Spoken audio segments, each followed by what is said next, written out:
LMD Magazine and EFM present Biz Talk, taking an in-depth look at today's biz landscape. Welcome to another edition of LMD EFM Biz Talk. Today we're speaking to the Director Marketing of the U.H.E Group, Eranda Aberathna. Thank you for joining us today, Mr. Aberathna. To begin, can you give us a brief overview of the U.H.E Group and give us a brief insight into the evolution of the U.H.E Group's operations in Sri Lanka? Right, so U.H.E Group is a family-run business. The founder is my father, U.H.E Aberathna. He started very small during his 20s.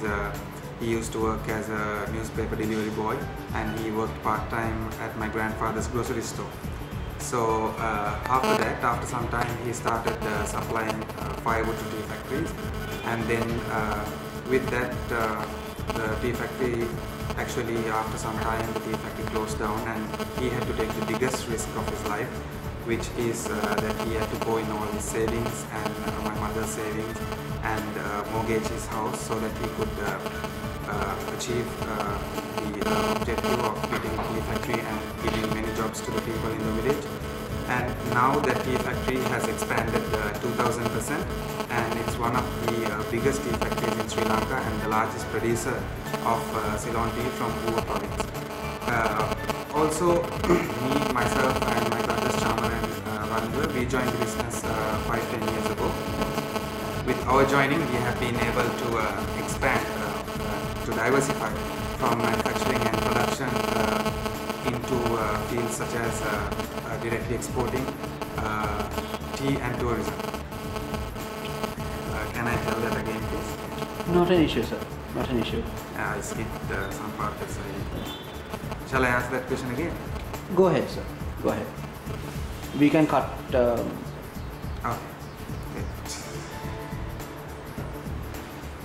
Right. Shall I start? Yeah, sure. So yeah, U.H.E Group is a family business. The founder is my father, U.H.E Aberathna.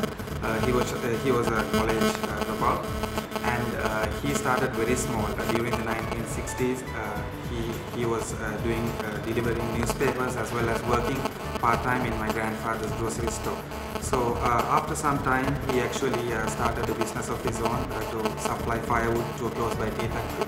And with time, this tea factory, due to some problems in the village, the tea factory has closed down, and a lot of people in the village lost their jobs. And my father took the biggest risk of his life to go in all his savings, my mother's savings, and took a huge loan from the bank to overtake this tea factory and make a business of his own while giving many jobs to the people in the village. And today this factory has expanded 2000%, and it is one of the largest in Sri Lanka as well as the biggest producer of Ceylon tea from U.H.E province. After that, me, myself and my brothers joined the business 5-10 years ago. We have diversified from manufacturing tea to another sector such as tea and tourism, as well as directly exporting tea with world-renowned brands such as 98 Acres Resort, Halpi Tea and the Secret Hotels. When you take the global trends in the tea industry into account, what exactly is U.H.E doing to stay successful? During the last year, we saw a sudden decline in the tea market. This is mainly because of the economic problems that were faced during the tea drinking countries. For example, the oil prices went down, and this affected directly to the Russian ruble.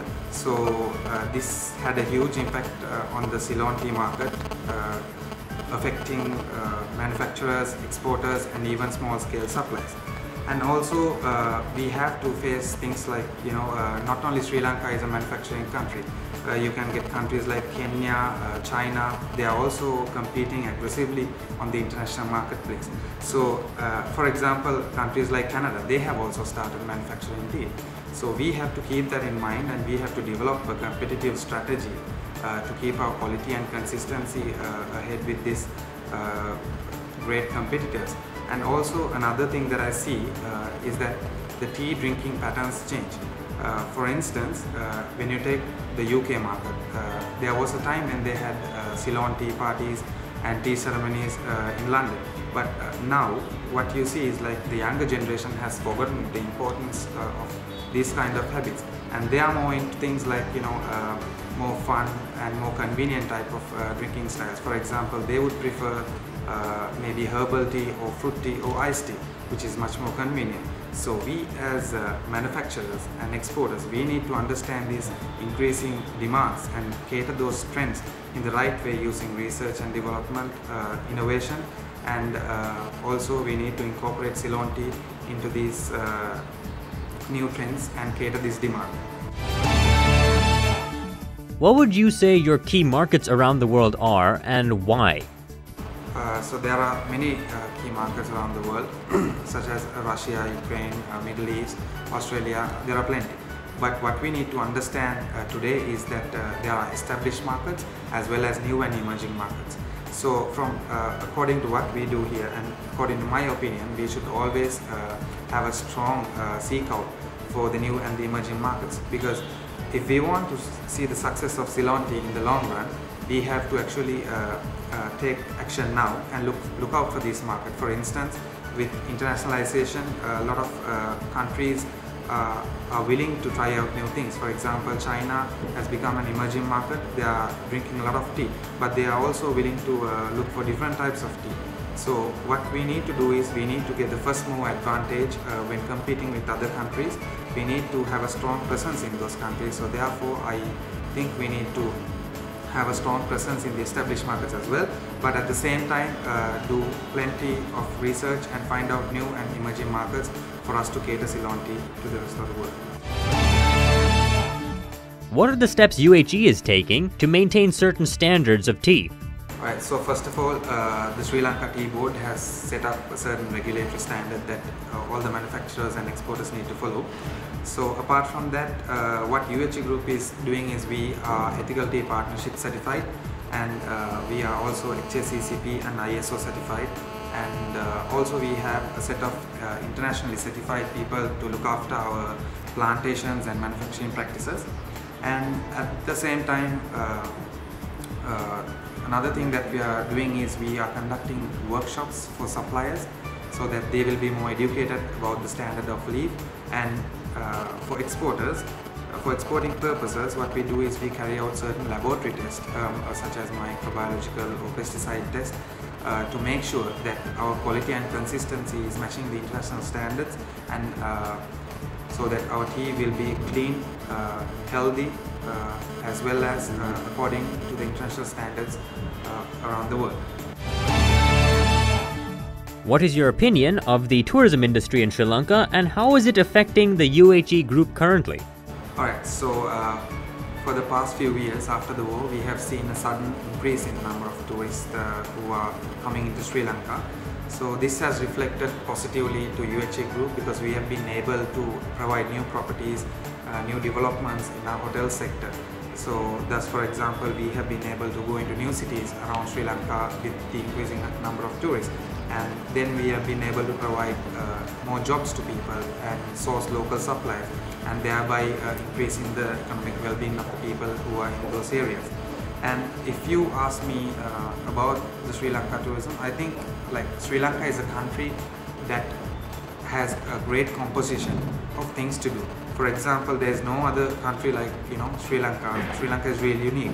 We have the tea plantations, we have the waterfalls, we have the wildlife, we have the beaches, and also we have a lovely cultural triangle, so that that composition is unmatchable. And I think, in my opinion, like we have a long way to go, and it's just the beginning.